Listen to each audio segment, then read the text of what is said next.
Assalamualaikum warahmatullahi wabarakatuh.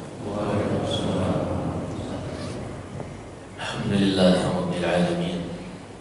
Wa bihi nasta'inu ala umuri dunya waddin. Asyhadu an la ilaha illallah wahdahu la syarika lahu waliyyus salihin. Wa asyhadu anna Muhammadan 'abduhu wa rasuluhu as-sadiqul wa'dil amin. Allahumma salli wa sallim wa barik ala sayyidina wa nabiyyina wa habibina Muhammad wa ala alihi wa ashabihi wa man tabi'ahum bi ihsanin ila yaumiddin. Amma ba'd.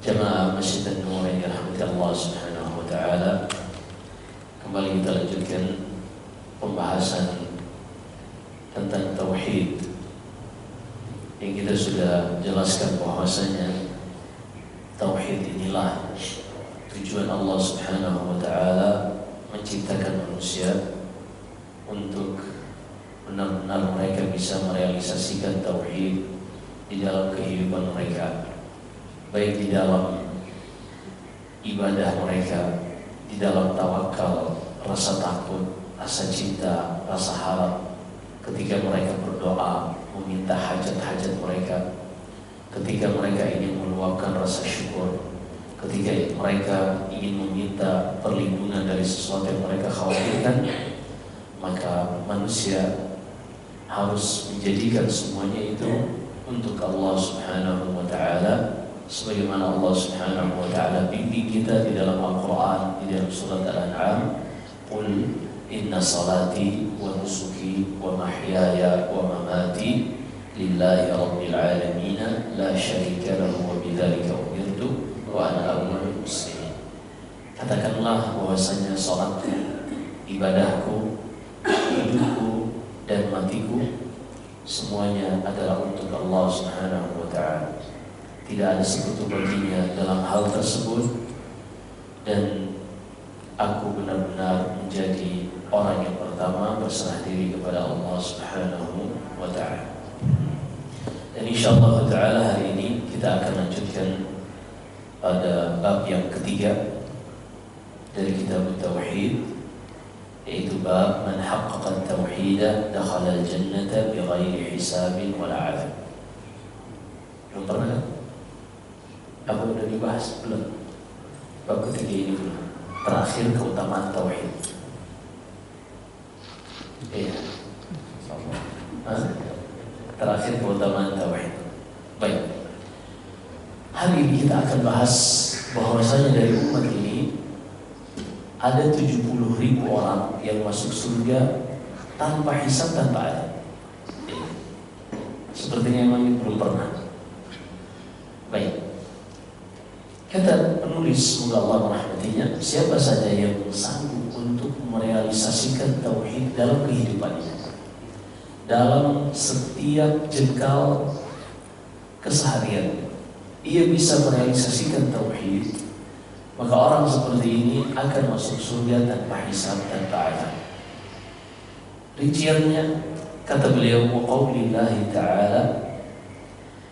Pertama, beliau membawakan firman Allah Subhanahu wa ta'ala di dalam surat An-Nahl, inna Ibrahim kana ummatan qanitan lillahi hanifa wa lam yakun minal musyrikin. Beliau membawakan bahwasanya Ibrahim adalah seorang imam, dan imam artinya orang yang diikuti, panutan. Dan Ibrahim seorang yang hanif. Apa itu hanif? Orang yang bersih dari segala macam noda-noda kesyirikan. Kenapa penulis membawakan Ibrahim di sini alaihissalam?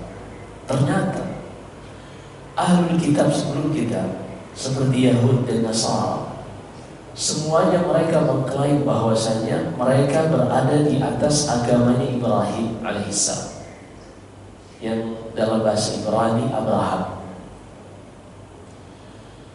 Dan juga mereka masing-masing mengklaim bahwasanya Ibrahim itu bagian dari mereka. Yahudi mengatakan Ibrahim bagian dari kami, Nasara mengatakan Ibrahim bagian dari kami. Lalu Allah Subhanahu wa taala membantah mereka di dalam surat Al Imran. Kata Allah, "Ma kana Ibrahim Yahudiyan wala Nasraniyan." Ibrahim itu bukanlah seorang Yahudi, bukan pula seorang Nasrani. Walakin kana hanifan. Ibrahim itu seorang yang hanif. Apa itu hanif? Bersih dari semua noda kesyirikan. Kemudian kata Allah, musliman. Kalau hanif itu tadi bersih dari semua noda kesyirikan, adapun agamanya adalah agama orang yang berserah diri kepada Allah Subhanahu wa taala, tunduk kepada syariat Allah, itulah muslim. Jadi pernah kita sebutkan bahwasanya agama seluruh nabi dan rasul adalah Islam. Walaupun mereka berbeda pada syariat-syariat yang berupa amalan. Ini mereka terkadang berbeda. Seperti kita sebutkan dahulu Ya'qub alaihissalam yang kita kenal dengan Israel, anak dari Ishak bin Ibrahim. Ya'qub ini ia menikahi anak dari pamannya bernama Laban bin Bituail. Anak pertama dari Laban ini bernama Lia. Lia ini bukanlah wanita yang paling cantik dari anak Laban. Laban ini memiliki anak lagi yang bernama Rahel.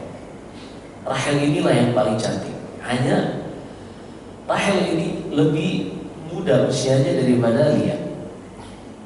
Ketika Ya'qub alaihissalam datang ke tempat pamannya ini, dan pamannya ini dia bekerja di tempatnya, maka pamannya menawarkan kepada Ya'qub sebagai upahnya dia akan ditawari untuk menikahi salah satu anaknya. Maka Ya'qub pun melihat dari dua anak Laban bin Bituail ini ternyata Rahel lebih cantik. Akhirnya dia pun memilih untuk dinikahkan dengan Rahel. Ketika malam pertama, ternyata yang dimasukkan ke dalam kamar adalah Lia oleh pamannya ini Laban. Keesokan harinya, ya terjadi apa yang terjadi di malam pertama, sensor. Besok paginya terang, ada cahaya matahari, baru kelihatan, oh ternyata ini Lia. Dia pun komplain kepada pamannya. Ini disebutkan Ibnu Katsir dalam kitab Al-Bidayah wa Nihayah. Dia pun komplain kepada paman. Kan saya maunya Rahel, kenapa yang diberikan Lia? Kata Laban bin Bituail ini, laisa min sunnatina, bukan dari kebiasaan kami menikahkan yang lebih muda mendahului yang lebih tua. Ternyata itu ada asalnya. Jadi yang kalau perempuan yang adik tidak boleh mendahului yang kakak. Tapi ini kebiasaan saja, yang bukan dalil syar'i yang tidak boleh dilanggar. Tapi dia hanya ingin menjalankan kebiasaan. Akhirnya komplain, Ya'qub ini dia nggak terima. Lalu kata pamannya, ya udah nikahi lagi adiknya. Kalau sebelumnya dia harus bekerja 5 tahun, ketika menikahi adiknya jadi double 10 tahun. Dan itu boleh di zaman Ya'qub alaihissalam. Umat-umat terdahulu Allah bolehkan, sebagaimana Nabi Adam menikahkan anaknya yang satu dengan yang lain. Karena pada saat itu gak mungkin Nabi Adam punya besan manusia yang lain. Gak ada, karena dia manusia pertama. Nah yang seperti itu boleh pada syariat nabi-nabi tertentu, seperti yang kita sebutkan. Adapun pada syariat Nabi kita Muhammad sallallahu alaihi wasallam, hal tersebut dihapus, istilahnya mansukh. Allah berfirman di dalam surat An-Nisa, "Hurrimat 'alaikum ummahatukum wa banatukum wa akhawatukum wa ammatukum wa khalatukum wa banatul akhi wa banatul ukhti wa ummahatukum allati arda'nakum wa akhawatukum min ar-radha'ati wa ummahatu nisaikum allati wa ummahatu nisaikum wa rabaibukum allati fi hujurikum min nisaikum allati dakhaltum bihinna fa in lam takunu dakhaltum bihinna fala junaha 'alaikum wa halailu abnaikum alladhina min aslabikum wa an tajma'u bainal ukhtaini illa ma qad salaf. Kata Allah, diharamkan bagi kalian untuk menggabungkan dalam satu rumah tangga poligami wanita yang statusnya adik kakak. Ini nggak boleh. Kalau dia ingin menikahi kakaknya, maka tidak boleh menikahi adiknya dalam satu rumah tangga poligami. Kecuali kalau dia menceraikan kakaknya lalu menikahi adiknya, boleh.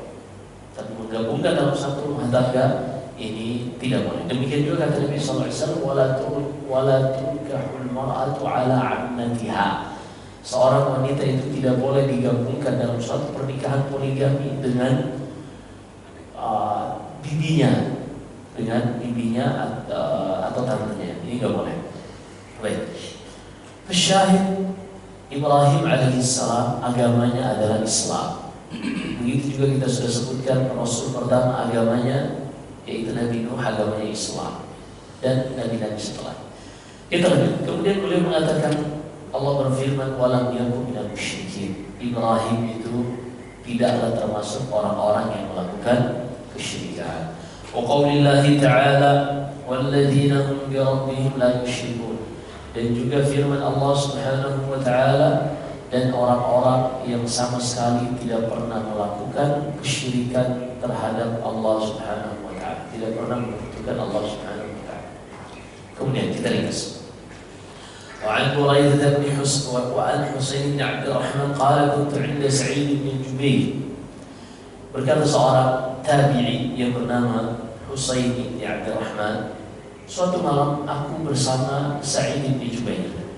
Sa'id bin Jubair ini dia tabi'i, murid dari Ibni Abbas, murid dari Jabir, dekat zamannya dengan Nabi SAW, namun dia tidak bertemu dengan Nabi. Dia hanya bertemu dengan sahabat, itulah tabi'in.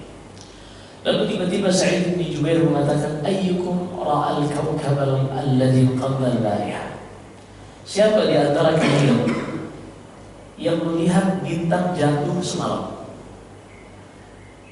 Sa'id bin Jubair bertanya kepada murid-muridnya, siapa di antara kalian yang melihat bintang jatuh semalam? Lalu berkatalah Husain bin Abdul Rahman, aku yang melihatnya wahai Sa'id bin Jubair. Hanya saja pada saat itu aku tidak sedang sholat malam. Pada saat itu aku tidak sedang sholat malam.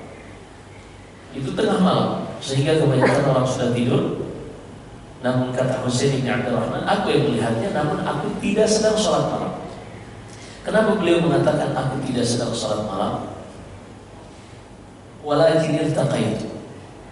Pada saat itu di malam hari aku tersengat oleh hewan, aku tidak bisa tidur, sehingga aku pun meruqyah tempat yang tersengat hewan ini.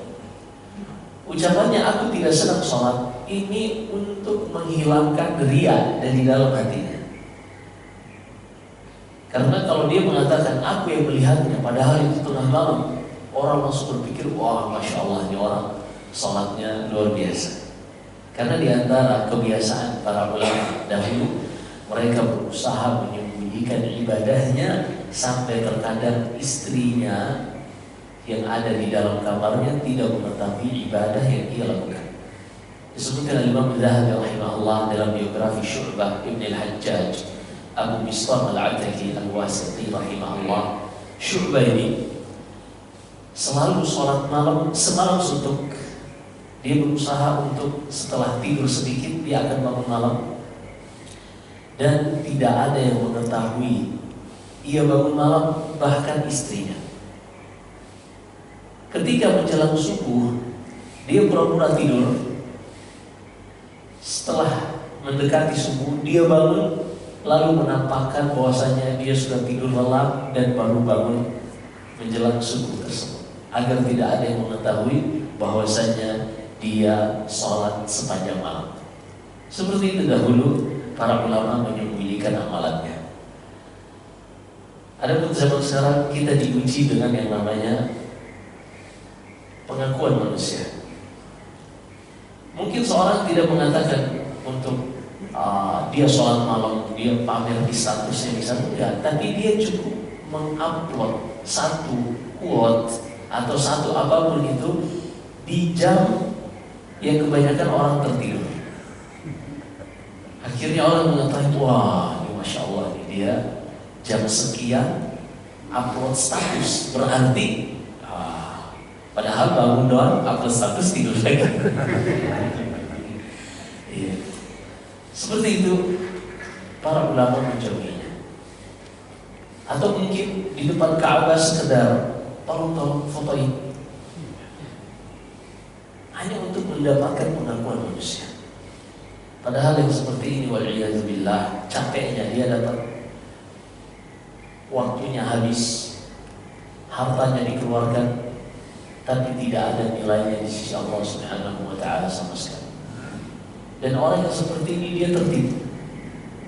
Dia menyangka sudah melakukan banyak hal, padahal di hari kiamat kelak Allah sebutnya dalam surat Al-Furqan, wa qadimna ila ma 'amilu min 'amalin faja'alnahu haba'an manthura. Kami datangi yang mereka lakukan dahulu di dunia berupa amalan. Haji yang ada riaknya, umrah yang ada riaknya, salat yang ingin dipuji oleh orang-orang, puasa yang ingin didengarkan oleh orang-orang. Lalu kami datangi amalan ini dan kami menjadikannya seperti debu yang diterpa oleh angin yang sangat kencang. Berterbangan, gak ada nilainya sama sekali, wal'iyadzubillah. Hanya karena satu, dia di dalam melakukan amalan ini mengharapkan pujian dari manusia. Karena kalau dia mengharapkan ibadahnya dari pahala dari Allah Subhanahu wa Ta'ala, maka dia tidak akan memamerkan ibadah tersebut. Baik, kita lanjutkan. Kata Husain bin Abdurrahman, aku yang melihatnya, namun aku tidak sedang sholat malam. Walakin iltaqaitu, yang aku lakukan adalah aku sedang meruqyah tubuhku yang tersengat hewan. Lalu kata Sa'id bin Jubair, "Fama hamalaka 'ala dhalik?" Apa yang membuatmu meruqyah bekas sengatan hewan ini? Apakah ada dalilnya? Kok kau melakukan hal tersebut? Lalu kata Husain bin Abdurrahman, iya, menceritakan kepada kami Sya'bi dari Buraidah bin Husain bahwasanya ia mengatakan la ruqyata illa min 'ainin aw humah. Tidak boleh seorang itu meruqyah tubuhnya kecuali dikarenakan penyakit ain atau penyakit dikarenakan tersengat hewan. Penyakit ain ini biasanya kita melihat sesuatu yang menakjubkan. Terkadang sebagian orang ada rasa hasad di dalam hatinya, atau terkadang tidak ada hasad yang ia tidak sadari, tapi ia mengaguminya secara berlebihan dan tidak menyandarkannya memuji Allah Subhanahu wa Ta'ala. Karena kita disarankan ketika kita melihat kita memiliki nikmat yang membuat kita takjub, kita mengatakan Masya Allahu la quwwata illa billah. Sebagaimana Allah sebutkan di dalam surat Al-Kahfi, walaula idh dakhalta jannataka qulta Masya Allah la quwwata illa billah. Maka kalau kita melihat ada anak saudara kita yang masih kecil, yang masih lagi lucu-lucunya, ucapkan Masya Allah. Atau ucapkan lebih dari itu, Barakallahu fi. Kita doakan untuk anak tersebut mendapatkan keberkahan. Jangan langsung mengucapkan kata-kata yang bisa saja dia terkena ain. Dan itu di antara sebab yang Allah jadikan seorang bisa mengalami demam, bisa mengalami hal-hal yang berdampak buruk bagi tubuhnya, sementara ia tidak menyadari apa sebabnya. Kemudian kata Sa'id bin Jubair, qad ahsana man intaha ila ma sami'a. Bagus, siapa yang melakukan hal tersebut karena berdasarkan dalil, bagus. Tapi aku mendengarkan hadis yang lebih hebat dari hal tersebut, yaitu dari Abdullah bin Abbas. Dia menceritakan dari Nabi sallallahu alaihi wasallam. Rasulullah sallallahu alaihi wasallam bersabda, "Uridat 'alayya al-umam, fara'aitu an-nabiyya wa ma'ahu ar-rahab." Diperlihatkan kepadaku para nabi. Aku pun melihat ada nabi yang pengikutnya cuma 3 sampai 9 orang, gak nyampe 10. Ada nabi yang pengikutnya gak nyampe 10 orang. Wa ra'aitu nabiyya wa ma'ahu ar-rajul wa rajulan. Dan aku melihat ada seorang nabi pengikutnya ada cuma 1. Ada nabi yang lain pengikutnya cuma 2. Wan nabiyya wa laysa ma'ahu ahad. Dan aku melihat ada seorang nabi tidak ada pengikutnya sama sekali. Padahal Nabi ini tidaklah dia berdakwah, melainkan metode dakwahnya langsung dari Allah Subhanahu wa Ta'ala. Bahkan Nabi Nuh alaihi salam yang Allah sebutkan di banyak tempat dalam Al-Quran, di antaranya satu surah Allah namakan dengan surat Nuh. Nabi Nuh ini berdakwah selama 950 tahun. Tapi yang beriman, kata Ibnu Katsir ketika menafsirkan firman Allah di dalam surat Al-A'raf, wa ma amana ma'ahu illa qalil. Tidaklah beriman kepada Nabi Nuh kecuali sangat sedikit. Di antara yang beriman hanyalah 3 anaknya dan 4 menantunya. Anaknya yang bernama Sam, kemudian Ham dan Yafith, dan istri dari 4 anaknya. Anaknya sebenarnya ada satu lagi yang bernama Kan'an atau Yam, namun dia tidak ikut naik ke kapal karena tidak beriman, hingga akhirnya ia tergulung oleh ombak. Demikian pula istrinya tidak beriman. Yang beriman hanya sangat sedikit, padahal Nabi Nuh berdakwah selama 950 tahun. Jadi kita harus pahami, para nabi dan rasul ini mereka berdakwah, metode dakwahnya langsung bimbingan dari Allah Subhanahu wa Ta'ala. Sehingga kita tidak boleh mengatakan, oh nabinya keras sih, dikit-dikit syirik, dikit-dikit bid'ah. Enggak, itu bimbingan langsung dari Allah Subhanahu wa Ta'ala. Karena yang namanya keras atau tidak keras, ini terkadang seorang menilai yang satu berbeda dari yang lain. Yang jelas para nabi tidaklah mereka berdakwah melainkan sesuai perintah Allah Subhanahu wa Ta'ala. Bahkan Allah sebutkan tentang nabinya, fabima rahmatin minallahi linta lahum.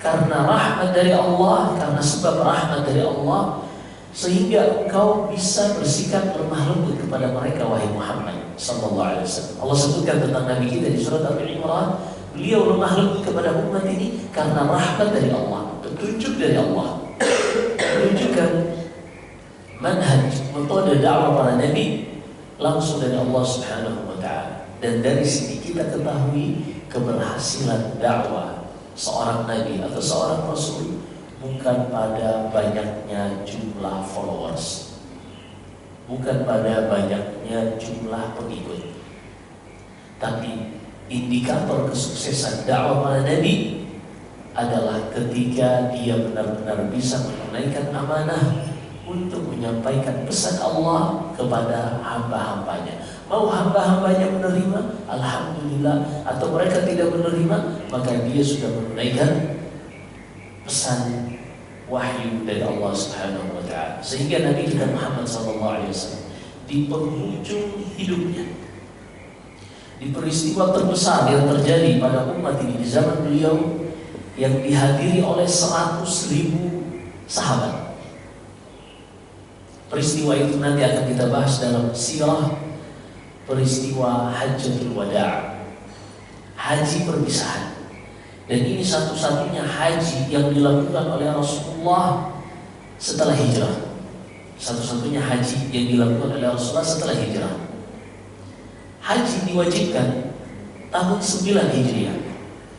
Dan Rasulullah belum sempat untuk berhaji, maka ia mengirim Abu Bakar untuk menjadi Amirul Hajj, pemimpin haji.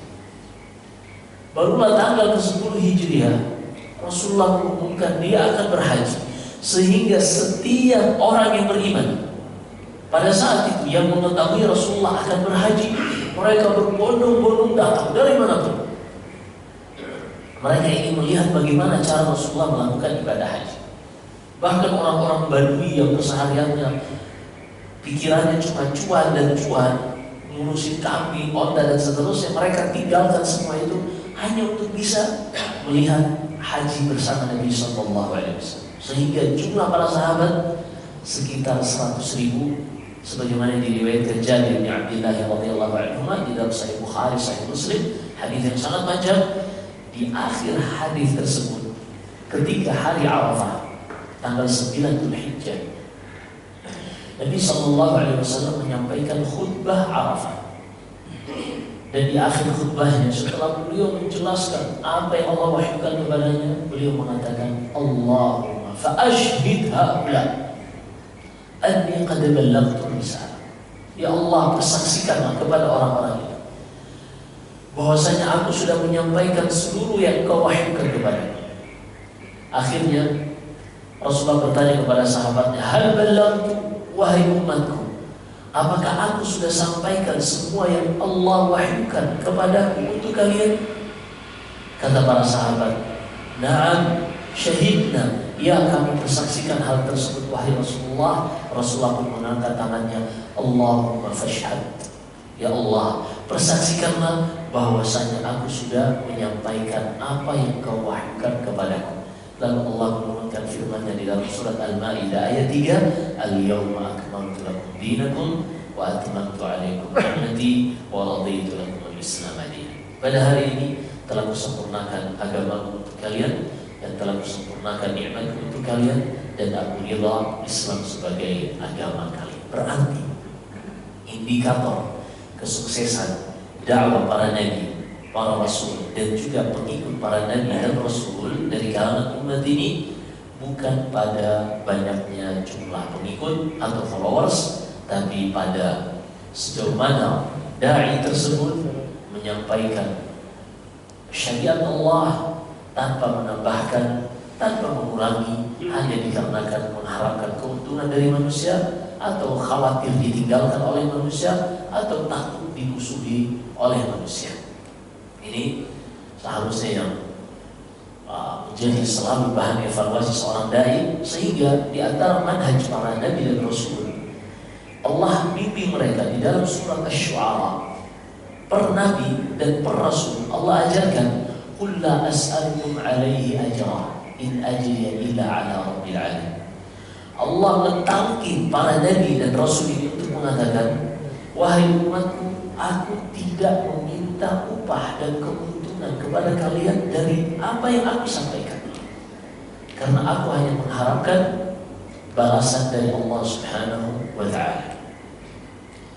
Karena kalau seandainya seorang dai, seorang nabi atau rasul mengharapkan keuntungan dari umatnya, dari pengikutnya, dari jamaahnya, maka dia akan berusaha untuk menyesuaikan kontennya, dakwah yang akan dia sampaikan untuk tidak bertentangan dengan kebiasaan jamaahnya, untuk tidak menyinggung perasaan jamaahnya, walaupun itu menginjak-injak hak Allah Subhanahu wa ta'ala. Maka ini dakwah para nabi sebagaimana Allah sebutkan dalam surat Yasin.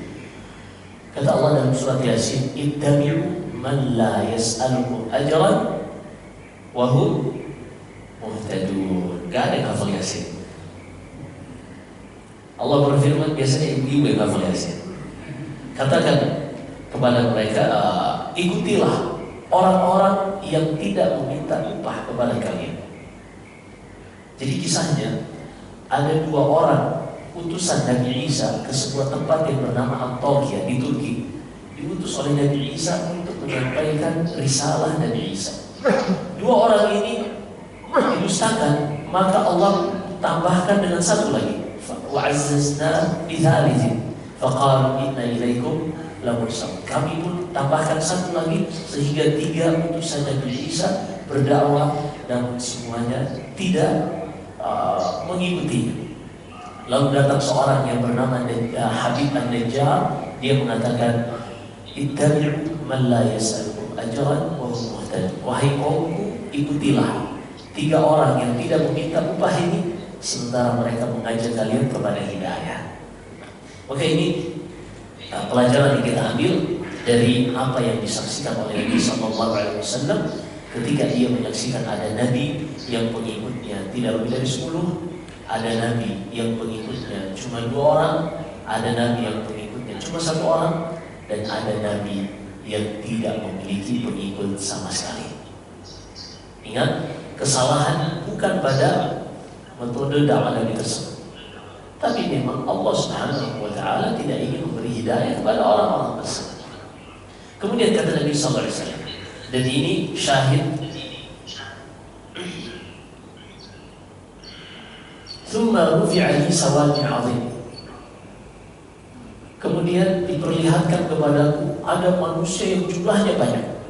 Fazanantu annahu ummati. Aku menyangka itu adalah umatku. Lalu dikatakan kepadaku, ini adalah umat Nabi Musa yang jumlahnya banyak. Walakin yanzur ila al-ufuq. Tapi lihatlah ke cakrawala. Ternyata aku melihat umat yang jumlahnya berkali-kali lipat lebih banyak dari umatnya Nabi Musa. Lalu dikatakan kepadaku, hadhihi ummatuk wa ma'ahum 70,000 yadkhuluna al-jannata bighairi hisabin wala 'adzab. Ini adalah umatmu, dan di antara mereka ada 70.000 yang masuk surga tanpa hisab, tanpa 'adzab. Ini umatmu wahai Muhammad sallallahu alaihi wasallam, dan di antara mereka ada 70.000 yang masuk surga tanpa hisab, tanpa 'adzab. Setelah mengucapkan ini, Rasulullah masuk ke dalam rumahnya. Akhirnya para sahabat bertanya-tanya, siapa yang 70.000 itu? Faqalu fala'allahum alladhina sahibu Rasulullah sallallahu alaihi wasallam. Sebagian para sahabat mengatakan, sepertinya mereka itu adalah orang-orang yang merupakan sahabat-sahabat Nabi. Sementara sahabat Nabi pada Hajjatul Wada sampai 100.000. Berarti pupus harapan kita. Kalau seandainya yang masuk surga tanpa hisab, tanpa azab itu hanya sahabat. Sebagian lagi mengatakan fala'allahum alladhina wulidu fil Islam wa lam yusyriku billahi syai'an. Sepertinya mereka itu adalah orang-orang yang terlahir sudah masuk Islam dan tidak pernah melakukan kesyirikan sama sekali. Sepertinya mereka itu orang-orang yang terlahir sudah Islam. Karena sebagian sahabat mereka melewati dua fase. Mereka melewati fase jahiliyah, kemudian mereka masuk Islam. Ini mayoritas sahabat. Maka mereka mengatakan sepertinya itu adalah orang-orang yang mereka terlahir dalam kondisi sudah Islam. Seperti misalnya Aisyah lahir sudah masuk Islam, atau sahabat-sahabat yang lain, dan mereka tidak pernah melakukan kesyirikan. Dan mereka pun menyebutkan kriteria-kriteria yang lain. Hingga Nabi sallallahu alaihi wasallam keluar menemui mereka, lalu beliau bertanya, "Malladzi takhuduna fi?" Apa yang sedang kalian perbincangkan? Mereka pun mengatakan, "Wahai Rasulullah, kami sedang memperbincangkan siapa 70.000 orang yang masuk surga tanpa hisab, tanpa azab tersebut, wahai Rasulullah." Dengarkan kata Rasulullah. Mereka adalah orang-orang yang memiliki 4 karakter. Yang pertama, humul ladzina la yastarqun wa la yaktabun wa la yatatayyarun wa ala rabbihim yatawakkalun. Mereka adalah orang-orang yang pertama la yastarqun. Mereka orang yang tidak pernah meminta untuk diruqyah. Mereka orang yang tidak pernah meminta untuk diruqyah. Kalau dia meruqyah diri sendiri sah, boleh. Tapi kalau dia meminta untuk diruqyah, maka dia keluar dari kriteria orang yang masuk surga tanpa hisab, tanpa azab. Kenapa demikian? Kita sebutkan nanti setelah kita sebutkan keempatnya. Kita akan jelaskan nanti insyaallah. Yang kedua, mereka yang tidak melakukan pengobatan dengan cara kei. Kei itu besi panas ditancapkan kepada luka yang sudah mulai mengalami infeksi. Kai. Dan mereka tidak melakukan tatayyur, menganggap sial perkara-perkara yang tidak pernah Allah jadikan kesialan padanya. Dan yang keempat, mereka hanya bertawakal kepada Allah Subhanahu wa ta'ala. Kita ambil yang pertama. Humul ladzina la yastarqun. Orang yang masuk surga tanpa hisab, tanpa azab, pertama adalah mereka yang tidak pernah meminta untuk diruqyah. Kenapa meminta diruqyah itu menjadikan seorang tidak termasuk masuk surga tanpa hisab, tanpa azab? Jadi kita harus pahami bahwasanya yang Allah jadikan sebab kesembuhan adalah ayat Al-Qur'annya, bukan orang yang membacanya. Kita ulangi, Allah jadikan kesembuhan, pengobatan dengan membaca ayat Al-Quran atau kita sebut dengan ruqyah, yang Allah jadikan sebab kesembuhannya pada ayatnya, bukan orang yang membacanya. Hanya saja pengaruh dari ruqyah ini akan berbeda antara seorang dengan orang yang lain, tergantung keyakinan dan kemantapan hati orang tersebut. Tergantung keyakinan dan kemantapan hati orang tersebut. Kalau kita sendiri yang baca, kita tahu diri kita ini baca Al-Qurannya mungkin masih belepotan. Juga kita tahu kita tuh banyak maksiatnya yang orang lain mungkin gak tahu. Kita tuh dosanya banyak, sehingga kalau kita baca, aduh, kayaknya jinnya malah tertawa nih kalau kita yang baca nih, atau penyakitnya malah tambah parah nih kalau kita yang baca. Kita kurang yakin dengan diri sendiri, karena kita tahu kita banyak dosa, kita tahu banyak kekurangan di dalam diri kita. Maka sebagian orang memanggil peruqyah, apalagi kalau peruqyah ini dia viral, terkenal. Kalau dia yang meruqyah, masya Allah, baru datang aja jinnya udah lari misalnya. Ketika dia mendengarkan cerita-cerita bahwasanya peruqyah ini hebat, dia sentuh saja sudah langsung bisa sembuh, memunculkan motivasi, keyakinan, kesembuhan di dalam hatinya itu tinggi. Sementara tadi kita sebutkan pengobatan dengan ayat Al-Quran itu akan berpengaruh tergantung keyakinan. Sehingga ketika peruqyah ini datang dan peruqyahnya, dia kan nggak tahu dosa peruqyah ini pada kondisi tidak ada yang melihatnya, dia nggak tahu. Adapun diri kita sendiri kita tahu sebejat apa kita tahu. Maka disitulah tumbuh keyakinan di dalam hati bahwasanya peruqyah ini seorang yang soleh, seorang yang suci, yang hebat. Disitulah Allah berikan kesembuhan. Adapun kita tidak yakin dengan diri sendiri. Padahal Ibnu Qayyim rahimahullah, kalau seandainya keyakinan kita di saat meruqyah diri sendiri sama dengan keyakinan kita ketika diruqyah oleh tokoh tadi sama, maka hasilnya pun akan sama. Karena pengobatan itu pada ayat Al-Qurannya, bukan pada orang yang membaca ayat Al-Quran tersebut. Hanya sayangnya kita tidak yakin dengan diri kita sendiri. Sisi yang membuat orang yang meminta diruqyah kenapa tidak termasuk ke dalam yang masuk 70.000 masuk surga tanpa hisab tanpa adab, ini dikarenakan dia hatinya memiliki ketergantungan kepada selain Allah Subhanahu wa ta'ala. Karena dia memiliki ketergantungan dengan peruqyah. Padahal yang menyembuhkan ayat Al-Quran atau peruqyahnya ayat Al-Quran. Sehingga di sini hatinya bergeser. Allah berfirman di dalam surat Al-Isra, "Wa nunazzilu minal Qur'ani ma huwa shifaa." Kami turunkan dari ayat Al-Quran ini sebagai obat. Kami jadikan ayat Al-Quran ini obat. Maka yang menyembuhkan itu ayat Al-Qurannya, bukan peruqyahnya.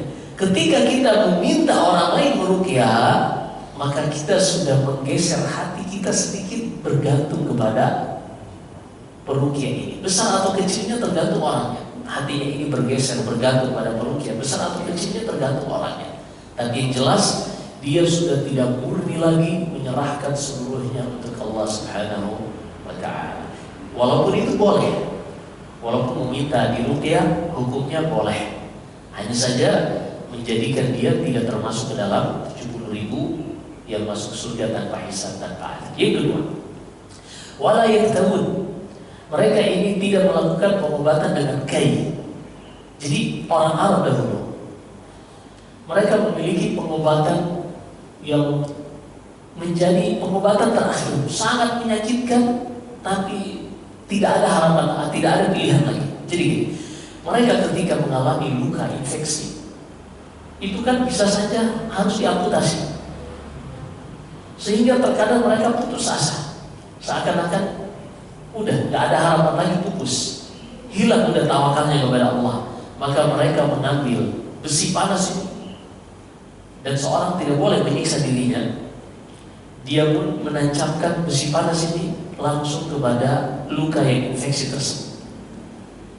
Dan biasanya manjur karena memang panas, membuat panas yang besi itu kalau panas, benar-benar panas sampai merah, itu melebihi level 100 derajat Celcius. Karena level 100 derajat Celcius itu tingkat titik didih maksimal air, bukan tingkat panas maksimal, bukan. Panas itu bisa lebih dari 1000 derajat Celcius pun bisa. Tapi titik didih air maksimal hanya 100 derajat Celcius, tidak bisa lebih dari itu. Adapun besi bisa lebih, sehingga ketika seorang menempelkan besi yang sangat panas ini langsung mengalami pembuluh-pembuluh darahnya ini langsung lebih cepat tertutup. Karena panas, seperti yang digunakan laser, itu lebih cepat menutup. Karena panas membuat pembuluh darah jaringan-jaringan kulit itu seperti terbakar, dan terbakar itu lebih cepat. Kalau terbakar kita lihat langsung seperti ada yang hitam-hitam kalau habis terbakar, istilah gosong seperti itu. Nah, itu pembuluh darah lebih cepat menutup.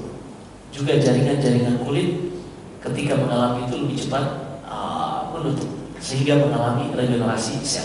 Baik, kita lanjutkan. Ini yang kedua. Artinya mereka tidak putus asa, sehingga menghilangkan tawakal mereka kepada Allah, lalu berpindah kepada kayu tadi, mengambil besi panas, sudah dah, nggak ada pilihan lagi. Kemudian yang ketiga, orang-orang yang masuk surga tanpa hisab, tanpa adab, mereka adalah yang tidak melakukan tatayyur. Apa itu tatayyur?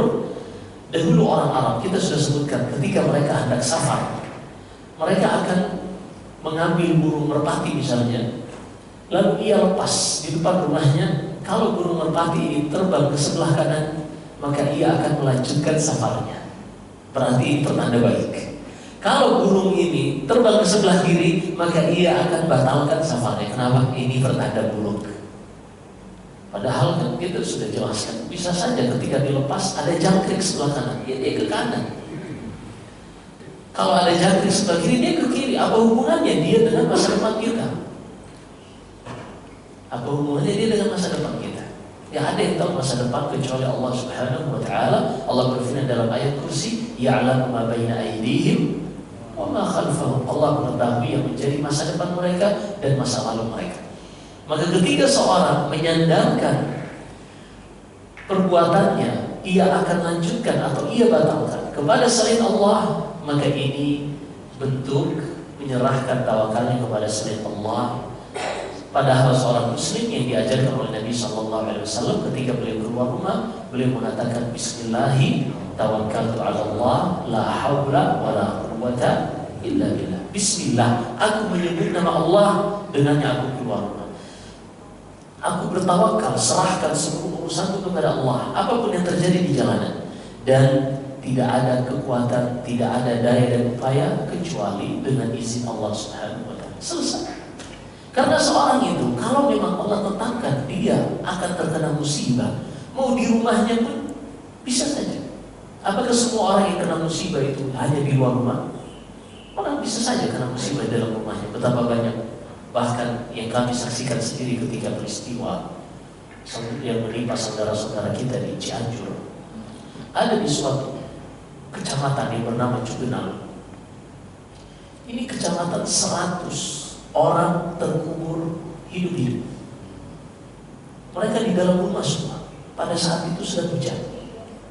Tiba-tiba terjadi gempa yang sangat dahsyat, terkubur. Nggak sempat lagi dikeluarin, kemudian dikubur satu-satu, ditutup semua. Juga kami saksikan sendiri lokasi di tempat yang bernama Balaroa. Balaroa ini ada di Palu yang mengalami likuifaksi. Likuifaksi ini ketika tanah kehilangan daya ikat, tenggelam ke dalam, dan satu perumahan yang jumlahnya ribuan semuanya tenggelam ke dalam. Mereka di dalam rumah bisa mengalami hal seperti itu. Maka mau kita di dalam rumah atau di luar rumah, kalau Allah sudah tetapkan, gak akan ada yang bisa menghindar. Maka kalau memang seperti itu, ya sudah, kita jalani hidup kita, tapi kita serahkan semuanya kepada Allah Subhanahu wa Ta'ala. Yang terakhir, wa ala rabbihim yatawakkalun. dan mereka hanya bertawakal kepada Allah Subhanahu wa Ta'ala saja. Jadi semua kuncinya seorang itu akan masuk surga tanpa hisab tanpa adab ketika dia menyerahkan seluruh tawakalnya hanya untuk Allah Subhanahu wa Ta'ala. Ini sama dengan yang kita sebutkan tadi, qul inna salati wa nusuki wa mahyaya wa mamati lillahi rabbil alamin.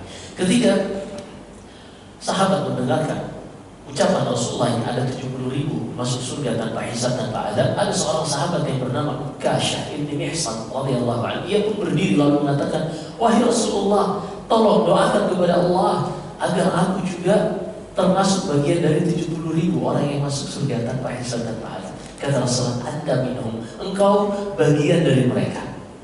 Sahabat yang lain mendengar, wah Ukashah bagian dari situ. Ya Rasulullah, aku juga tolong doain. Apa kata Rasulullah? Sabaqaka biha Ukashah. Aduh, Ukashah sudah mendahului. Di sini Rasulullah tidak mengatakan orang tersebut tidak termasuk, enggak. Tidak ada munas seperti itu. Tapi Rasulullah SAW menutup pintu. Jangan sampai kalau sudah satu lagi berdiri, oh ya kau juga. Nanti semua berdiri. Habis nanti kita nggak ada kesempatan lagi, nggak ada peluang lagi bagi kita untuk termasuk ke dalam 70.000 yang masuk surga tanpa hisab, tanpa adab. Nanti ini akan jadi hadis terpanjang kalau setiap orang angkat tangan yang engkau bagian dari mereka. Baik, intinya di sini Rasulullah menutup pintu. Karena memang di dalam Islam menutup pintu-pintu seperti itu adalah bagian dari manhaj, metode fatwa. Saya teringat kemarin ada seorang laki-laki setelah saya ngajar di Masjid Jakarta Timur. Ada seorang datang sedih mukanya. Lalu dia mengatakan, Ustaz, afwan, saya mau tanya. Saya menceraikan istri saya mengucapkan lafaz talak, tapi saya sedang marah, Ustaz. Itu kira-kira jatuh talak ya, Ustaz? Ya. Kemudian kata dia, masalahnya Ustaz, itu sudah talak yang ketiga. Perhatikan di sini. Para ulama menyebutkan iya, talaqus sakran la yaqa. Orang yang sedang mabuk dia mentalak istrinya, ini tidak sah. Karena dia tidak menyadari apa yang dia ucapkan. Dan para ulama mengikut sertakan hukum yang seperti ini. Orang yang emosi, yang ada sebagian orang kalau emosi itu dia tidak sadar. Ada seperti itu, dan saya saksikan sendiri.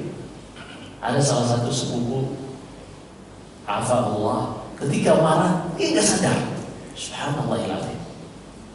Yang seperti ini betul, dia tidak akan jatuh talak karena talak itu membutuhkan niat. Talak itu membutuhkan niat. Ketika para ulama menyebutkan orang yang marah dengan marah sampai nggak sadar itu tidak jatuh talak, ini tidak setiap orang yang mengatakan tadi saya talak tapi lagi marah. Kalau seandainya kita katakan oh ya udah karena lagi marah, nanti setiap orang yang mentalak istrinya dia akan mendatangi KUA atau pengadilan agama menjadikan marah ini sebagai modus, sehingga wanita dipermainkan dengan kata-kata cerai. Dan Allah berfirman dalam surat Al-Baqarah, wala tattakhidhu ayatillahi huzwa. Jangan kalian menjadikan ayat-ayat Allah talak ini sebagai permainan. Maka akhirnya saya bilang, mohon maaf, betul, para ulama mengatakan bahwasanya talak orang yang sudah marah sampai tidak menguasai dirinya itu tidak jatuh talak. Tapi kan harus benar-benar marahnya itu seperti yang disebutkan para ulama, bukan seperti yang kau sebutkan. Maka sepertinya talakmu jatuh dan silakan merujuk kepada pengadilan agama atau KUA. Karena yang namanya perceraian atau pernikahan itu bukan ranah mufti, bukan ranah ustaz, tapi ini ranah KUA atau pengadilan agama.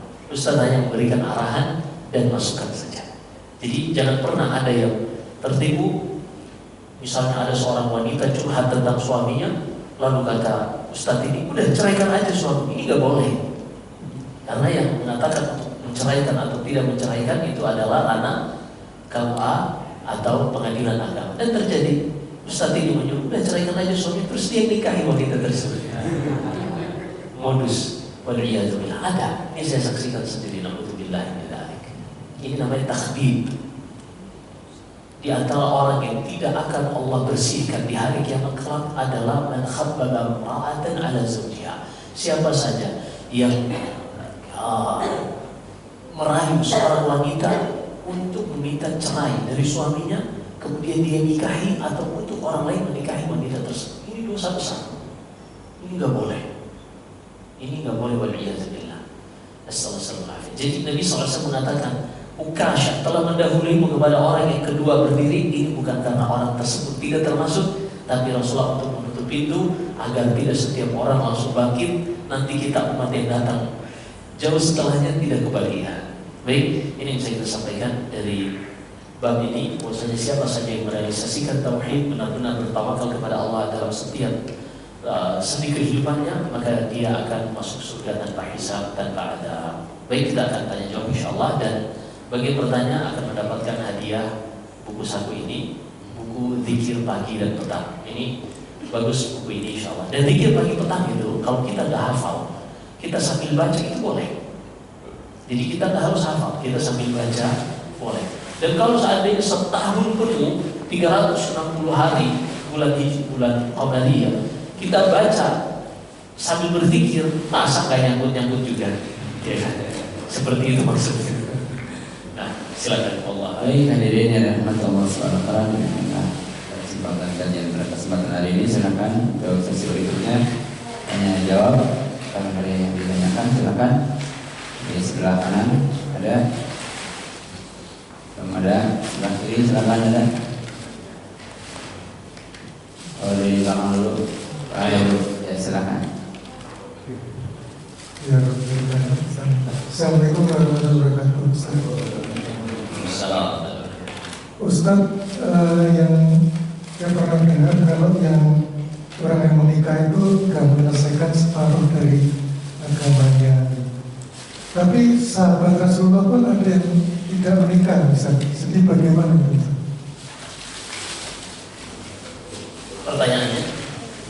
Pertanyaannya berarti sahabat Rasulullah tidak sempurna atau gimana ya, Ustaz?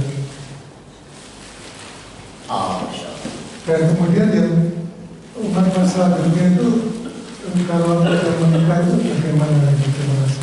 Nah, jadi pertanyaannya tentang menikah yang akan menyempurnakan setengah agama yang disebutkan Nabi SAW dalam hadits Abdullah bin Mas'ud dalam Sahih Bukhari dan Sahih Muslim tentang pernikahan.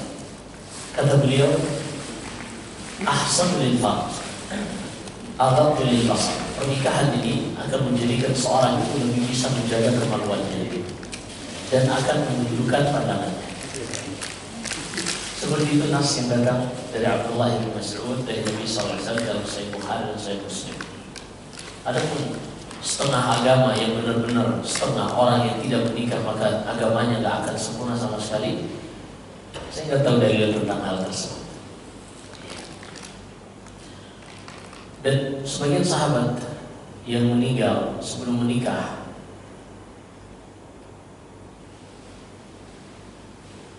siapa Pak?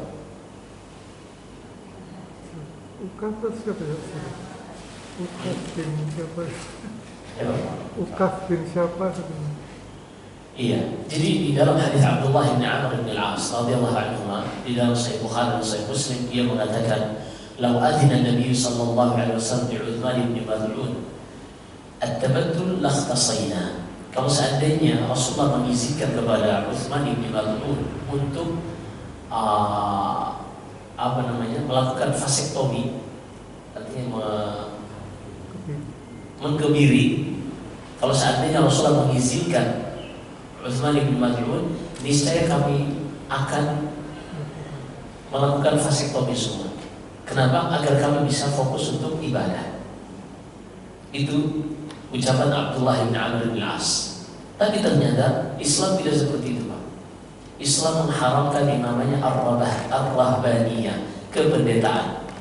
Bahwasanya seorang laki-laki dia tidak menikahi perempuan, ini terlarang.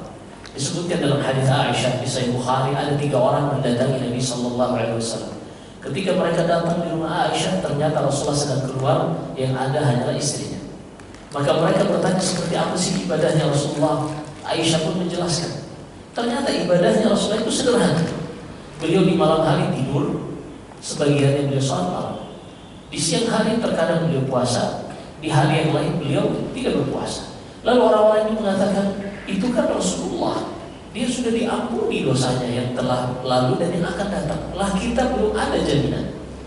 Maka orang yang pertama mengatakan, amma ini fa'usalli wala ana. Aku bertekad akan terus sholat malam tiap hari dan aku tidak akan tidur sama sekali. Yang kedua mengatakan, amma ana fa'asum wala uftir. Adapun aku akan puasa sepanjang hari, sepanjang tahun, dan aku tidak akan pernah berbuka. Yang ketiga mengatakan, amma ana fala atazawwaju nisa. Adapun aku tidak akan menikahi wanita karena akan menyibukkanku dari beribadah. Lalu Nabi SAW ketika mendengarkan hal ini, beliau naik ke atas mimbar. Beliau berkhutbah mengatakan, fama balu aqwamin yaquluna kadza wa kadza. Ada sebagian orang mengatakan seperti ini dan seperti itu. Lalu kata Rasulullah, ama inni la atqakum lillahi wa akhsyakum lah. Ketahuilah aku adalah manusia yang paling takut kepada Allah dan paling bertakwa kepada Allah Subhanahu wa taala. Tapi usolli wa anam, di malam hari sebagian malam aku tidur dan sisanya aku bangun sholat malam.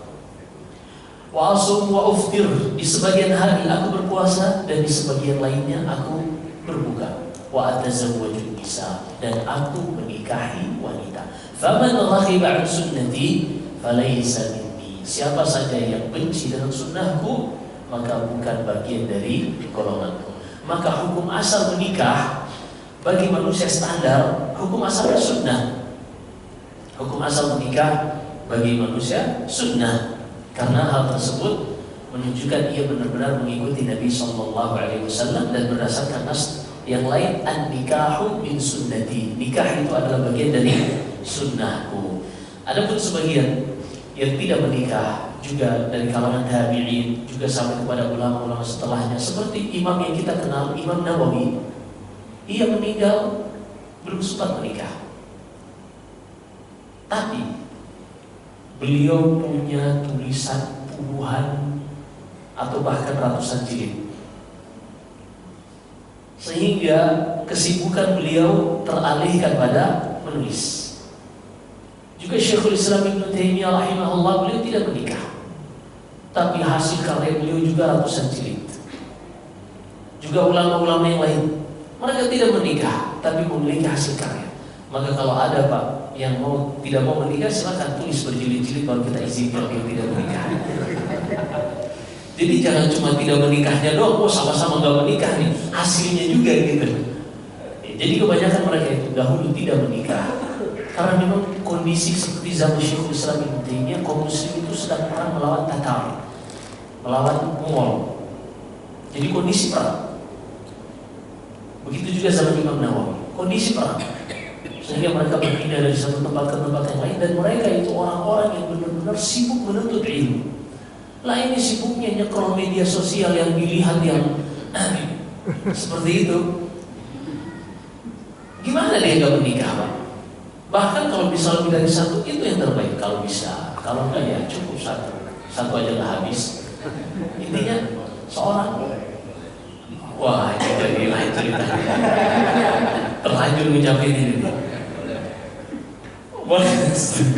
Baik, intinya satu aja cukup insya Allah. Intinya seorang tidak ada keutamaan secara spesifik dia tidak menikah, nggak ada. Sebagaimana kita sebutkan tadi, bahkan Rasulullah melarang untuk seorang tidak menikah dalam keadaan dia masih memiliki ghariza, memiliki dorongan-dorongan biologis yang kuat, kemudian dia tidak menikah. Ini menyiksa diri, apalagi di zaman sekarang. Ini akan lebih banyak menyendiri nanti, lebih bahaya Pak. Mending menikah, bisa berdua-duaan sama istri, kan seperti itu. Maka itu tadi hukum tidak menikah, tidak ada hukum keutamaan sama sekali. Bahkan itu terlarang kalau seandainya ada dorongan biologis yang kuat. Dan siapa saja yang menikah, maka dia mengikuti sunnah Nabi Sallallahu Alaihi Wasallam. Baik, ada lagi pertanyaan? Silakan Pak Jalani. Assalamualaikum warahmatullahi wabarakatuh. Assalamualaikum. Pak Heru mau nikah lagi Pak Ustaz. Ya salam. Mungkin kalau menikahnya 1,5, menikahnya 2 mungkin sempurna gitu ya.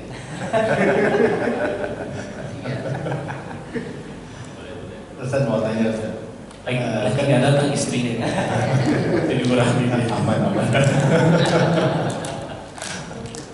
Ustaz, kan 70.000 orang yang masuk surga tanpa hisab tanpa azab ya. Bagaimana dengan orang-orang yang meninggal di kota Madinah atau yang berjihad? Apakah masuk ke dalam 70.000 itu atau di luar dari yang 70.000? Karena kan kita sebagai umat Islam juga boleh berdoa untuk meninggal di kota Madinah. Kan? Terima kasih. Assalamualaikum warahmatullahi wabarakatuh. Assalamualaikum warahmatullahi wabarakatuh. Nabi sallallahu alaihi wasallam di sebagian hadis ketika beliau ditanya tentang 70.000, Rasulullah meminta kepada Allah untuk menjadikan setiap dari 70.000 yang lain. Sehingga setiap orang yang mati syahid, disebutkan dalam Sahih Bukhari, yughfaru lisyahid kullu dzamb illa dain. Orang yang mati syahid di jalan Allah, meninggal di medan jihad, maka langsung masuk surga, direct. Gak ada hal yang lain kecuali kalau dia punya utang. Ada pun yang berkaitan tentang hak Allah, Allah gugurkan semuanya. Tapi kalau berkaitan dengan kezaliman hamba, ini gak bisa. Karena belum tentu hamba tersebut merelakan. Disebutkan dalam riwayat Imam Ahmad dari hadis Aisyah, bahwasanya Allah memiliki dawawin salasa, catatan penulisan amalan manusia itu Allah jadikan ada 3 bagian. Pertama, diwanun la yaghfirullah. Ada satu catatan yang tidak akan Allah ampuni. Ada yang kedua, diwanun la yaqbalullah. Ada catatan yang Allah tuh gak peduli. Dan ada catatan la yatrukullah, diwanun la yatrukullah. Ada catatan yang Allah tidak akan tinggalkan. Ada pun yang pertama, catatan la yaghfirullah, catatan yang tidak akan diampuni oleh Allah, itulah kesyirikan. Maka siapa saja yang melakukan kesyirikan tidak akan diampuni oleh Allah. Siapa saja yang namanya ada di dalam catatan tersebut tidak akan diampuni oleh Allah. Na'udzubillah. Yang kedua, catatan yang Allah tuh gak peduli. Apa maksudnya gak peduli? Sebanyak apapun dosa seseorang, kalau dia tidak melakukan kesyirikan, Allah gak peduli, Allah akan hapus dosanya. Disebutkan dalam hadis Anas dan juga dari hadis Abu Hurairah radhiyallahu taala Nabi sallallahu alaihi wasallam bersabda, Allah berfirman dalam hadis qudsi, "Ya ibn Adam, law ataitani bi qarabil ardi khataaya thumma laqaitani la tusyriku bi syai'an, la ataituka bi qarabiha maghfirah." Wahai manusia, kalau engkau menemuiku di hari kiamat kelak, menjumpaiku dalam keadaan membawa dosa sebesar bumi, tapi engkau menemuiku dalam keadaan tidak pernah menyekutukan aku dengan sesuatu apapun, tidak pernah melakukan kesyirikan, niscaya aku akan datangkan ampunan sebesar bumi juga. Allah tidak peduli. Tapi itu dosa-dosa antara hamba dengan Allah Subhanahu wa ta'ala. Tapi yang ketiga, diwan la yatrukullah, catatan yang tidak pernah Allah akan tinggalkan, pasti akan dihisab, yaitu ma bainal ibadi fi ma bainahum, antara hamba dengan hamba yang lain. Ini akan ada namanya qisas. Jadi setelah manusia berhasil melewati sirat, jembatan yang terbentang di atas neraka jahanam yang bermuara ke surga, manusia setelah melewati itu berhasil berhenti, tidak bisa langsung masuk surga.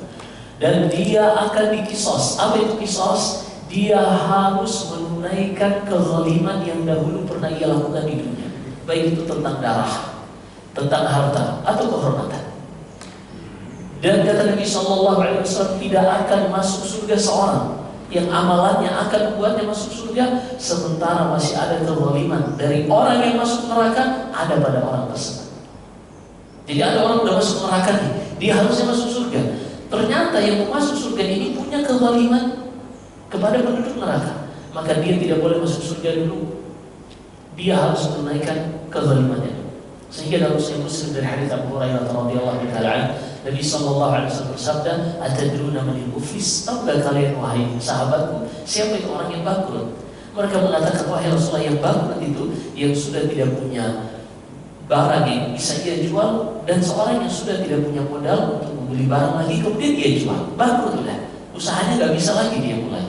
Kata Rasulullah, itu bangkrut yang sangat simpel di dunia, tapi bangkrut di akhirat kelak seorang yang datang membawa pahala sholat yang sudah diterima, membawa pahala puasa, sedekah, haji, ibadah-ibadah yang sudah diterima. Ingat, sudah diterima. Adapun sholat yang kita lakukan hari ini belum tentu diterima. Tapi dahulu semasa hidup di dunia dia menzalimi saudaranya, dia menumpahkan darah orang lain, dia mengambil harta orang lain, menjatuhkan kehormatan orang lain, dan akhirnya diambil dari pahala-pahala ini diberikan kepada orang-orang yang dizalimi. Fa in fajat hasanatu wa lam yuqda ma alayhi, kalau habis pahalanya sementara kezalimannya belum selesai ia tunaikan, maka akan diambil dosa orang-orang yang ia zalimi, diberikan kepada orang yang zalim tersebut. Kemudian kata Rasulullah, setelah itu dia dicampakkan ke dalam neraka, waliyadzubillah. Hati-hati, ini diwan la yatullah. Adapun seorang yang mati syahid, selama tidak ada hubungan dia dengan urusan kezaliman dengan sesama manusia, maka Allah tidak peduli, langsung masuk surga. Seperti itu. Maka yang mati syahid dia termasuk ke dalam orang yang masuk surga tanpa hisab, tanpa azab. Sehingga orang yang mati syahid itu dia dibiarkan darahnya, tidak dimandikan, hanya dikafani, bahkan tidak disolatkan. Kenapa? Karena sholat itu adalah syafaat untuk dia tidak masuk ke dalam neraka. Adapun yang mati syahid dia nggak perlu itu, makanya tidak disolati lagi, langsung dikubur, selesai, ditinggalkan. Itu luar biasa mati syahid. Dan kita akan sebutkan nanti ketika peristiwa perang Mu'tah di tahun ke-8 Hijriah sebelum penaklukan kota Mekah. Ketika Abdullah bin Rawaha pergi ikut bersama pemimpin yang pada saat itu dipimpin oleh Zaid bin Harithah, mereka melihat pasukan Romawi ini jumlahnya 100.000, sementara mereka cuma 5.000. Akhirnya para sahabat mengatakan, ayo kita pulang, minta bantuan kepada Rasulullah. Kata Abdullah bin Rawaha, kok bisa kalian pulang? Cita-cita kalian ada di depan mata kalian. Kok bisa kalian pulang? Artinya apa? Ini udah hampir pasti mati syahid. Ayo kita maju. Ini luar biasa. Seperti itu. Allahul musta'an. Ada yang kedua, seorang berdoa untuk diwafatkan di Madinah. Nabi SAW pertama beliau mengatakan, orang yang meninggal di Madinah dia mendapatkan ma'man, dia mendapatkan keamanan dari fitnah. Di antaranya Dajjal tidak akan masuk ke Mekah dan juga Madinah. Dan juga Rasulullah akan memberikan syafaat bagi orang yang mati di Madinah yang tidak menyebutkan Allah dengan sesuatu apapun. Maka seorang sah saja dia berdoa untuk diwafatkan di Madinah. Hanya saja seorang muslim dia berusaha untuk mencari tempat ia tinggal yang di situ manfaatnya paling banyak untuk dirinya sendiri dan juga untuk orang lain. Sehingga kita menyaksikan para ulama dari kalangan sahabat tidak semua wafat di Madinah. Ada mereka sampai yang wafat di Basra, ada yang di Kufa, ada yang di Syam, ada yang di tempat-tempat lain. Kenapa? Karena mereka berangkat meninggalkan Madinah untuk berdakwah. Dan seorang yang meninggal di atas kebaikan untuk dirinya sendiri dan juga untuk orang lain tentunya lebih baik dibanding yang meninggal kebaikannya hanya untuk dirinya sendiri. Kita sudah sebutkan kaidahnya, ketika suatu amalan manfaatnya dirasakan untuk diri sendiri saja, maka ini baik. Tapi ada amalan yang manfaatnya dirasakan oleh diri sendiri dan orang lain, maka ini harus didahulukan selama itu tidak membuat kita meninggalkan yang wajib. Maksudnya, ada seorang mau umrah, ini umrah sudah ke 101 kali, Masya Allah. Umrah udah 101 kali. Di samping rumahnya ada rumah Quran yang belum jalan karena butuh dana, pengajarnya nggak ada misalnya. Maka tetap bilang dia membiayai rumah Quran tersebut lebih baik daripada dia umrah yang sunnah yang ke 101 kali. Umrah itu Ustaz, kalau 100 kali berarti umrah dulu. Enggak, maksudnya ketika dia sudah lebih dari 1 kali menunggu menggugurkan kewajiban umrahnya, maka kalau dia melihat ibadah yang bentuknya, manfaatnya lebih global, bukan hanya untuk diri sendiri, maka ketahuilah itu lebih baik dibanding yang manfaatnya hanya untuk diri sendiri, selama tidak membuatnya, menghalanginya dari melakukan yang wajib. Maksudnya, dia lihat ada rumah Quran, tapi dia belum haji wajib, haji yang pertama, dan memang dia sudah masuk antrian, atau mungkin dananya cukup untuk haji furada, maka dia dahulukan haji daripada membayar rumah Quran tadi. Demikian, seperti itu. Wallahu a'lam. Dan antum di sini sebagai ketua DKM lebih diharapkan daripada antum di Madinah. Pak, punten, ada satu lagi mungkin bisa. Silakan. Assalamualaikum Ustaz. Assalamualaikum. Terkait dengan hadis Ukasha tadi, Ustaz ingin bertanya, apakah orang yang dijamin masuk surga dan masuk 70.000 tadi itu akan juga terjamin dari siksa kubur?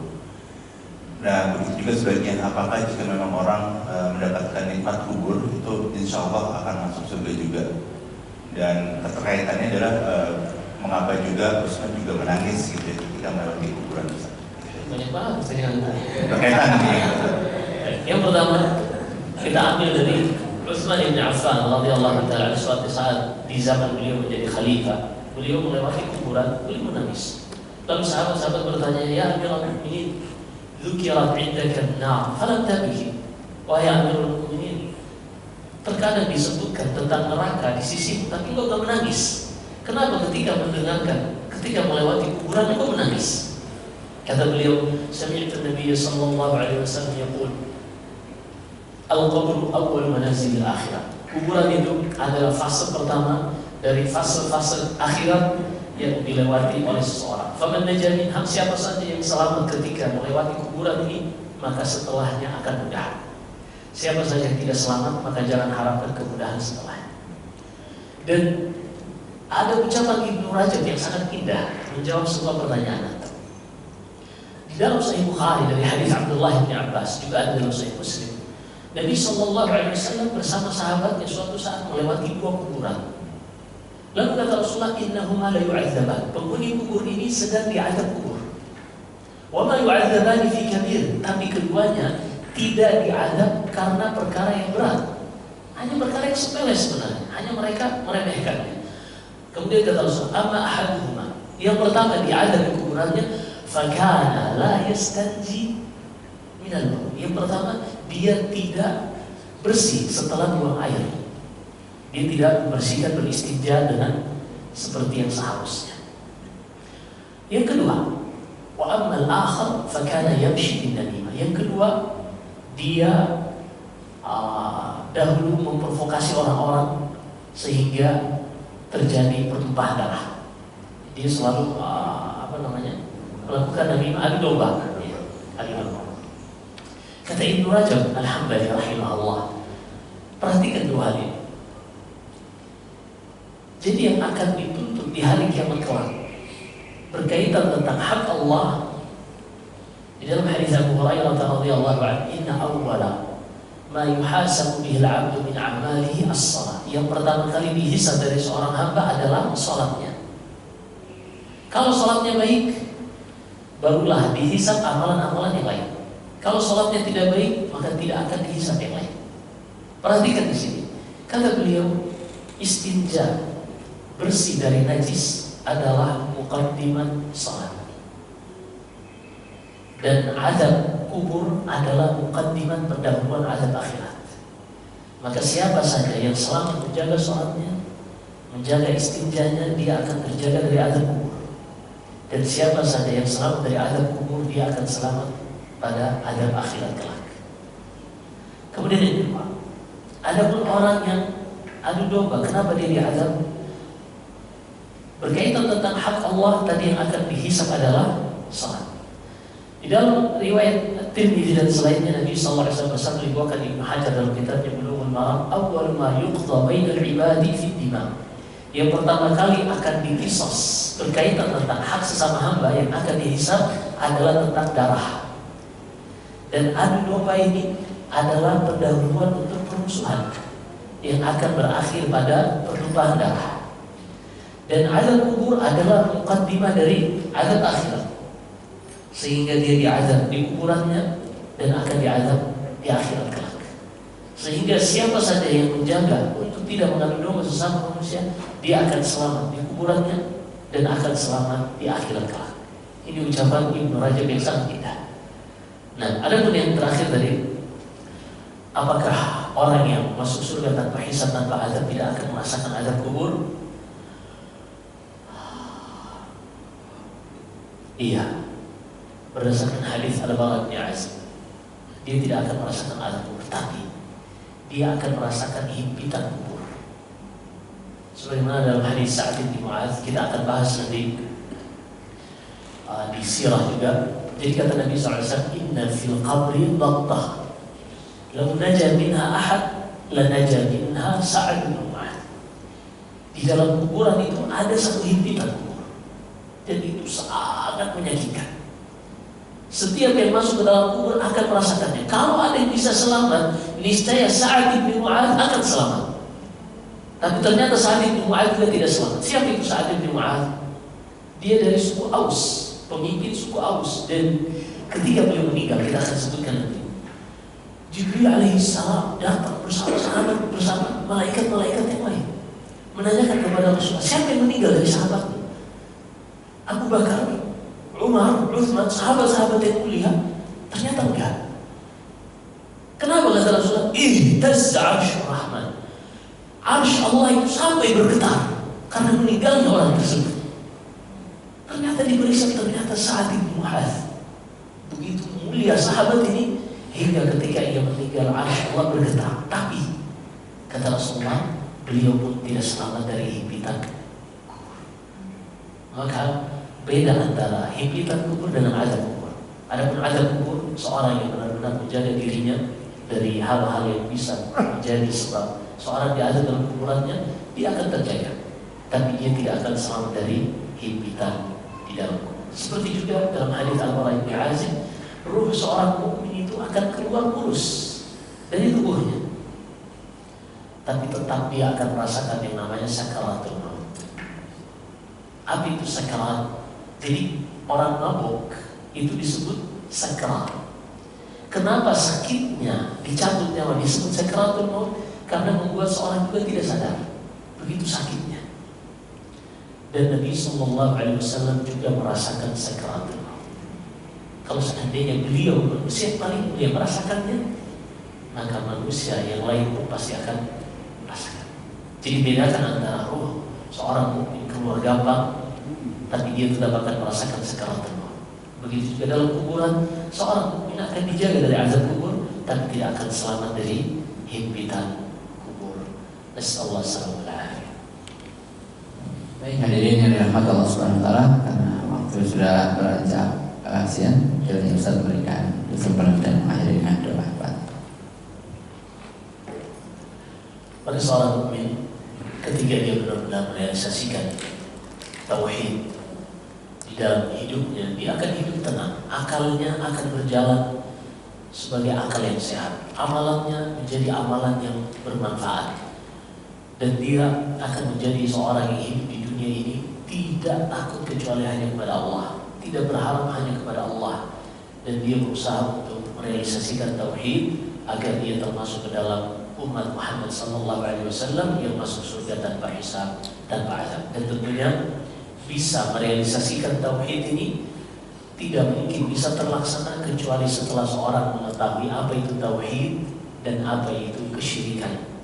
Mustahil seorang bisa mengikuti jalan Rasulullah, jalan Al-Quran, kalau dia tidak pernah mempelajari apa itu Al-Quran, apa itu Sunnah. Maka semoga di waktu kita yang tidak terlalu rutin ini, tapi mudah-mudahan dengan sedikit kita memperlihatkan kepada Allah kesungguhan kita ingin mempelajari Al-Quran dan Sunnah, ingin mengetahui jalan yang mengantarkan kita kepada Allah Subhanahu wa Ta'ala. Dan semoga Allah merahmati kita semua dan juga memberikan balasan terbaik bagi panitia kajian ini, juga DKM Masjid An-Nur, dan juga semua jamaah yang hadir. Begitu juga yang mengikuti kajian kita dari online. Semoga Allah Subhanahu wa Ta'ala menjadikan kita manusia manusia-manusia yang senantiasa memiliki prioritas dalam hidup dengan belajar tentang agama Allah, kemudian Allah mengilhamkan kita untuk mengamalkan apa yang kita pelajari, dan semoga Allah menjadikan kita dan juga orang tua kita, keluarga kita, guru-guru kita menjadi orang-orang yang masuk surga tanpa hisab, tanpa azab. Wallahu a'lam. Ini yang bisa kita sampaikan. Jika ada benar semata-mata dari Allah Subhanahu wa taala, jika ada kesalahan dan kekurangan dari saya, astagfirullah li wa lakum. Sallallahu alaihi wasallam baraka ala nabiyina Muhammad. Subhanakallahumma wa bihamdik, asyhadu an la ilaha illa anta, astaghfiruka wa atubu ilaik. Wassalamualaikum warahmatullahi wabarakatuh.